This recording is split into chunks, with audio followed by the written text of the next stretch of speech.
So hello guys, जैसे मैंने बताया इस वीडियो में हम डाइट एंड वर्कआउट और आप हाइड्रेटेड कैसे रहें, आपका बॉडी को हाइड्रेशन कैसे दें समर सीजन में बॉडी बिल्डिंग जब कर रहे हैं उसके बारे में बात करेंगे। तो देखिए, समर सीजन में क्या होता है, आपका बॉडी हर वक्त बिकॉज ऑफ टेम्परेचर वो डिहाइड्रेशन की तरफ जाएगा ही जाएगा। ओके, आपका बॉडी से वाटर कंटेंट जो है वो टेम्परेचर की वजह से वेपोरेट होकर चला जाएगा। तो हर सेल्स आपका बॉडी में जो है वो सेल्स के अंदर जो भी वाटर कंटेंट है वो चला जाएगा धीरे धीरे। तो आपको क्या करना है, हर वक्त हाइड्रेटेड रहना है। तो इसीलिए कोई भी इलेक्ट्रल पाउडर या फिर इलेक्ट्रोलाइट पाउडर आपको लेना, कंज्यूम करना पड़ेगा। लाइक एवरी 1 to 2 आवर के इंटरवल में आपको लेना पड़ेगा। इसमें क्या रहेगा, आपका बॉडी हाइड्रेटेड रहेगा, ठीक है, वो आप ले सकते हैं। Plus fruits is the most important supplements in summer season. तो ऐसा फूड लेना पड़ेगा जिसमें वाटर ज़्यादा, वाटरी फ्रूट्स लेना पड़ेगा। तो फिर आपका बॉडी में वाटर जाएगा एंड डिहाइड्रेशन तो होगा ही होगा। थिंग इज दैट आपको ज़्यादा इनपुट्स एज ए वाटर लेना है ताकि जो रेट ऑफ डिहाइड्रेशन है उसको आपका बॉडी बैलेंस कर ले, ठीक है। अभी डाइट के बारे में बात करेंगे। ये तो हो गया नॉर्मल चीज़, लाइक इलेक्ट्रोलाइट्स हो गया, फ्रूट्स हो गया, ये तो आप लेंगे ही लेंगे। बट डाइट के बारे में जब हम बात करते हैं समर सीजन में, आपको क्या करना चाहिए, थोड़ा कैलोरी सरप्लस में रहना चाहिए आपको। Means calorie surplus in the ऐसा नहीं कि आप जब बल्किंग फेज में हैं तो 500-700 कैलोरीज ज़्यादा ले रहे हैं आपका नॉर्मल डेली कंजम्पशन से, वैसा नहीं। वैसा अगर लेंगे तो दिक्कत होगा क्योंकि वर्कआउट उतना नहीं कर पाएंगे इन समर सीजन। तो आपको 100 to 200 कैलोरीज ही एक्स्ट्रा लेना है, ज़्यादा नहीं लेना है। ओके, तो फिर आप जितना खाना खा रहे हैं उससे थोड़ा ज़्यादा खा सकते हैं, थोड़ा ज़्यादा। ऐसा नहीं कि 500 to 700 कैलोरीज ज़्यादा खा लिए। अगर मान के चलिए फॉर एग्जांपल आप 3 चपाती खाते हैं या 3 रोटी खाते हैं तो आप 3.5 या फिर 4 रोटी खा सकते हैं। Okay, same for rice. अगर राइस आप ऐसे 150 ग्राम्स या फिर 200 ग्राम्स ऑफ राइस खाते हैं तो आप 50 ग्राम्स ऑफ राइस बढ़ा सकते हैं। ओके, ज़्यादा नहीं बढ़ाना है क्योंकि आप अगर ऐसे सोच के चलेंगे कि नहीं मैं बल्किंग फेज में जैसे बढ़ा रहा था उसी हिसाब से कैलोरी सरप्लस में जाऊंगा तो फिर आपका वर्कआउट उतना नहीं होगा। अगर आपका वर्कआउट ज़्यादा नहीं होगा प्लस आप यहाँ पे कैलोरीज ज़्यादा डाल रहे हो तो चांसेस है कि फैट्स आपका बॉडी में डिपॉजिट हो जाए, जो कि आपको नहीं करना है। ओके, तो फिर जैसे मैंने बताया डाइट थोड़ा मीन्स सरप्लस में रहना है, लेकिन 100 to 200 कैलोरीज ही ज़्यादा रहना है, उससे ज़्यादा नहीं। ओके, अभी देखिए, ये तो हो गया डाइट के बारे में। तो सुबह आप क्या खा सकते हैं, सुबह नॉर्मल ओट्स हो गया या फिर दलिया हो गया या फिर मुशेलीस हो गया, ये सब आप ले सकते हैं अलॉन्ग विद बनाना, वन और 2 बनानास।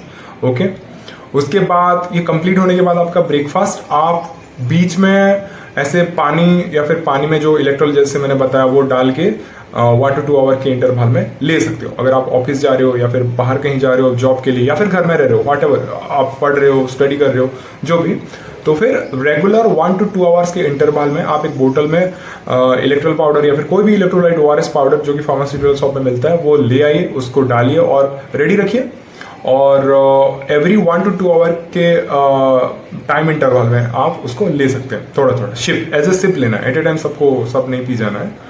ओके, अभी उसके बाद जब आपका लंच टाइम आएगा, लंच टाइम में आप राइस ले सकते हैं एंड जितना आप खाते हैं, नॉर्मल जितना खाते हैं उससे मैंने जैसे बताया थोड़ा just 50 grams to 70 grams of rice आप ज़्यादा कंज्यूम कर सकते हैं। ओके, ज़्यादा नहीं। लंच आपका कंप्लीट हुआ तो फिर जैसे आप लंच हर दिन करते हैं वैसे कीजिए, उससे थोड़ा ज़्यादा कीजिए क्योंकि अभी समर सीजन चल रहा है तो आपका बॉडी से एनर्जी ज़्यादा ड्रॉ होगा। तो उसको कंपेंसेट के लिए हमको 100 to 200 कैलोरीज ज़्यादा खाना पड़ेगा। ओके, अभी देखिए लंच कंप्लीट हो गया, उसके बाद जब इवनिंग टाइम आता है, इवनिंग स्नैक्स में आप क्या ले सकते हो, आप पीनट बटर ले सकते हो, उसके साथ ब्रेड ले सकते हो या फिर ऑयली फूड्स वगैरह तो लेना ही नहीं है क्योंकि समर सीजन चल रहा है। ओके, लेना ही नहीं है, बहुत खराब करेगा आपकी बॉडी के लिए। तो फिर पीनट बटर के साथ आप ब्रेड ले सकते हो या फिर ओट्स वगैरह ले सकते हो या फिर फ्रूट्स ले सकते हो, ठीक है। वाटरमेलन हो गया, पपाया हो गया या फिर एप्पल, ऑरेंज, कुछ भी फ्रूट्स ले सकते हो, आराम से ले सकते हो, उसमें कोई टेंशन नहीं है। तो ट्राई कीजिए पीनट्स बटर के साथ ब्रेड वगैरह लेने के लिए। ओके, या फिर जो नॉन वेजिटेरियन है वो अंडा आमलेट वगैरह ले सकते हैं इवनिंग स्नैक्स में। उसके बाद आप जिम चले जाते हो, मॉर्निंग में आप जिम करो या फिर इवनिंग में जिम करो, ठीक है। आप जिस टाइम पे भी जिम करते हो, मैं इवनिंग टाइम में जिम करता हूँ इसलिए मैं इवनिंग के रूटीन के हिसाब से बोल रहा हूँ। उसके बाद आप अगर जिम चले जाते हैं इवनिंग में, तो इवनिंग में क्या करेंगे, जिम करेंगे आप, बट जिम में एक प्रॉब्लम होगा अभी समर सीजन के लिए। क्या होगा, आप ज्यादा रेपिटेशन नहीं लगा पाओगे, means as compare to other season, क्योंकि अभी समर सीजन चल रहा है तो फिर हैवी टेम्परेचर की वजह से स्वेट आउट ज्यादा होगा, आपका एनर्जी बर्न ज्यादा होगा, और पहले जितना आप रेपिटेशन मार रहे थे या फिर पहले जितना सेट्स आप मार पा रहे थे उतना आप नहीं मार पाओगे। तो इससे डिमोटिवेट नहीं होना है, ये नेचुरल बिहेवियर है बॉडी का, ओके। एनर्जी ड्रॉ हो जाएगा ज्यादा तो ऑटोमेटिकली आप मार ही नहीं पाओगे ज्यादा रेपिटेशन या फिर ज्यादा हैवी वेट जैसे आप पहले मार रहे थे, नहीं मार पाओगे। इट्स नेचुरल बिहेवियर, सो इससे डिमोटिवेट नहीं होना है। और ये सीजन में देखा गया है कि मसल्स ग्रोथ जो है उसका रेट भी थोड़ा कम हो जाता है as compare to other season, तो उसके लिए भी डिमोटिवेट नहीं होना है। आपका वेट जो बढ़ रहा था next means from the previous season, उसी जितना स्पीड से वेट बढ़ रहा था उतना स्पीड से वेट नहीं बढ़ेगा, क्योंकि अभी वाटर जो भी है आपके बॉडी से वो पूरा ड्रेन्ड आउट हो जाएगा, ओके। तो फिर इसके लिए डिमोटिवेट नहीं होना है आपको। आपको क्या करना है, जाना है जिम, जैसे नॉर्मल वर्कआउट जैसे आप कर रहे थे वैसे करना है। हैवी लिफ्टिंग, ये सब हैवी लिफ्टिंग हो गया, या फिर पहले जैसे आप बहुत रेप्स मार रहे थे उतना नहीं करना है। नॉर्मल बॉडी वार्म अप आप कर लिए, उसके बाद एक ही मसल्स को टारगेट कीजिए per day until this summer season and. और जब भी आप एक ही मसल्स को ट्रेन करते हो उसका 3 to 4 वेरिएशन ऐसे माइंड में सोच के रखिए बिफोर गोइंग टू जिम, और उतना 3 to 4 वेरिएशन ही कीजिए। और एक वेरिएशन का जैसे आप नॉर्मल कंटिन्यू करेंगे 3 सेट या फिर 4 सेट्स 10 या 12 रेपिटेशन ईच, बस उतना ही कीजिए। ज़्यादा टेढ़ा मेढ़ा एक्सरसाइज करने का ज़रूरत नहीं है, क्योंकि जो भी बिगिनर्स है एंड 1-2 साल से जिम जा रहे हैं, ज़्यादा टेढ़ा मेढ़ा एक्सरसाइज करेंगे तो जो भी यूट्यूब देख के या फिर इंस्टाग्राम देख के डिफरेंट पोजेस का एक्सरसाइज जो लोग कर रहे हैं वो अगर करेंगे तो उसमें क्या होगा, आपको फील नहीं होगा, लाइक आपका मसल्स में आप कंट्रैक्शन उतना कर नहीं पाएंगे आप लोग।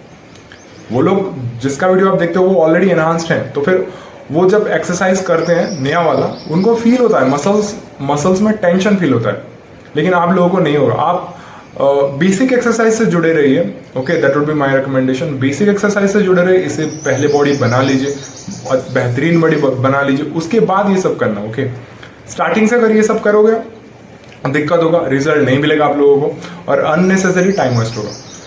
तो फिर समर सीजन में आपको जैसे मैंने बताया 3 to 4 वेरिएशन आप माइंड में सेट करके रखिए, बस उतना को ही कीजिए और उसके बाद जिम से चले आइए। ज़्यादा जिम में टाइम स्पेंड आप करने का जरूरत नहीं, क्योंकि बहुत स्वेट आउट हो जाएगा और बहुत ही आपका एनर्जी बर्न हो जाएगा, उतना आप रिकवर बैक नहीं कर पाओगे, ओके। तो फिर ट्राई कीजिए, 3 to 4 variation is more than enough. एक ही मसल्स को टारगेट कीजिए हर दिन, और जब भी आप एक ही मसल्स को टारगेट करते हो हर दिन मीन्स 3 to 4 डिफरेंट वेरिएशन कीजिए और जिम कंप्लीट करके आप चले आइए, ठीक है।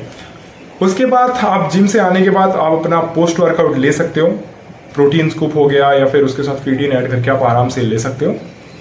उसके बाद आपका डिनर में जैसे मैंने बताया, आप जितना भी रोटीज खाते हो या फिर राइस खाते हो, जो भी खाते हो, अगर राइस खाते हो 50 to 70 ग्राम्स एक्स्ट्रा आप ऐड कर सकते हो राइस, ओके। और अगर आप रोटी खाते हो तो फिर एक एक्स्ट्रा रोटी आप खा सकते हो along with your curry and whatever you are taking। तो फिर इसी हिसाब से आपको कैलोरी प्लस सरप्लस में रहना है, just 1 to 200 calories of surplus में रहना है, ज्यादा नहीं रहना है, ओके। और ये था एक इन्फॉर्मेटिव वीडियो समर सीजन के रिलेटेड। तो फिर नेक्स्ट सीजन में जब हम जाते हैं, विंटर हुआ या फिर दूसरा सीजन रेनी सीजन हुआ इंडिया में, तो उस टाइम में हम क्या कर सकते हैं, ज़्यादा कैलोरीज ले सकते हैं, वर्कआउट भी ज़्यादा कर सकते हैं, क्योंकि आपका बॉडी से वाटर ड्रेन आउट नहीं होगा, आपका एनर्जी उतना बर्न नहीं होगा as compare to summer season. Summer season में कम एक्सरसाइज करते हैं तभी भी बर्न ज़्यादा होता है, लेकिन अदर सीजन में आपके एक्सरसाइज के रेट ऑफ एक्सरसाइज के ऊपर डिपेंड करता है आपका जो एनर्जी बर्न आउट हो रहा है, ओके। तो फिर आप ऐसे कीजिए कि समर सीजन को कटिंग सीजन के हिसाब से रखिए। इसमें ये एक बहुत गोल्डन अपॉर्चुनिटीज है आपका फैट बर्न करने के लिए, वेट लॉस करने के लिए, ठीक है। और इस सीजन में आप हर वक्त ट्राई कीजिए कि अपना वेट इजीली आप घटा सकते हैं, like you can reduce your weight in this season, okay.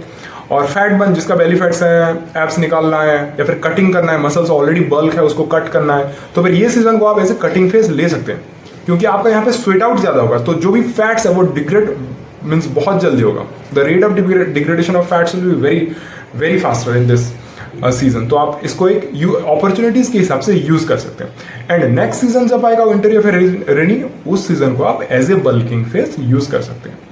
तो जैसे कंप्लीट ईयर में हमारा 3 सीजन आता है right, mostly rainy, winter and summer. तो समर को आप कटिंग फेज के लिए यूज कर सकते हैं, विंटर को बल्किंग, रेनी को भी बल्किंग के लिए यूज कर सकते हैं, या फिर जस्ट नॉर्मल फिटनेस मेंटेन करने के लिए आप रख सकते हैं। इसी हिसाब से आप ईयर वाइज साइकिल चलाइए, आपका बॉडी बेहतरीन बनेगा। ओके, तो ये था एक इन्फॉर्मेटिव वीडियो, सोचा मैं शेयर करूं क्योंकि मैं भी ये सिचुएशन से अभी फेस कर रहा हूँ। मीन्स ज़्यादा वर्कआउट नहीं कर पा रहे हैं समर सीजन में, स्वेट आउट ज़्यादा होता है जिम में एंड एनर्जी बर्न ज़्यादा होता है। जिम में एसी रहे या जो भी रहे वो सही है, लेकिन जब आप बाहर आओगे हर वक्त आप एसी में नहीं रह सकते राइट, तो फिर आपका कैलोरीज बर्न ऑटोमेटिकली होता ही होता है, वाटर आपका बॉडी से ड्रेन आउट होता ही रहता है। ओके, सो फिर अगर वीडियो अच्छा लगा तो please do like, share and subscribe. मैं और एक इन्फॉर्मेटिव वीडियो लेके आऊँगा बहुत जल्द, तब तक के लिए बाय।